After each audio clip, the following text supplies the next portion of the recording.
Hello friends, good evening. তো সন্ধ্যা হলে কিছু না কিছু খেতে ইচ্ছা করে, তো মুখরোচক খাবার হলে ভালো হয়। তাই ভাবলাম আর কি ফুচকাটা বানিয়ে নিই। তো ফুচকা বানাতে গিয়ে দেখি তেঁতুল নেই ঘরে। তারপর কি করব, হাজমোলা কিনে এনেছি। তো এখানটায় ফুচকাটা ভেজে তারপর আলু সিদ্ধ করে নিলাম। এখানটায় শুকনো লঙ্কা দিয়েছি, পেঁয়াজ কুচি আর ধনেপাতা, একটু তেল লবণ দিয়ে ভালো করে মেখে নিয়েছি। তো বন্ধুরা, সন্ধ্যা হলে কিছু না খেলে ভালোই লাগে না। তারপর একটা বাটিতে জল নিয়েছি, একটুখানি লবণ দিয়ে হজমোলা গুঁড়া করাগুলো দিয়ে দিয়েছি। কে কে হজমোলা দিয়ে ফুচকা খেয়েছো কমেন্টে জানিও। আমি তো অনেকবার খেয়েছি, খুবই ভালো লাগে। তোমরা একবার ট্রাই করতে পারো, আমার তো ভীষণ ভালো লাগে। তারপর সবগুলো হজমোলা গুঁড়ো করে দিয়ে দিয়েছি।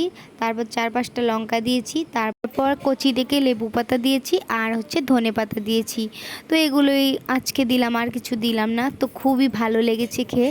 তো আমার ফুচকাটা রেডি হয়েছে, কেমন হয়েছে অবশ্যই কমেন্টে জানিও। খেতে কিন্তু দারুণ হয়েছে। ভিডিওটা কেমন লাগলো কমেন্টে জানিও।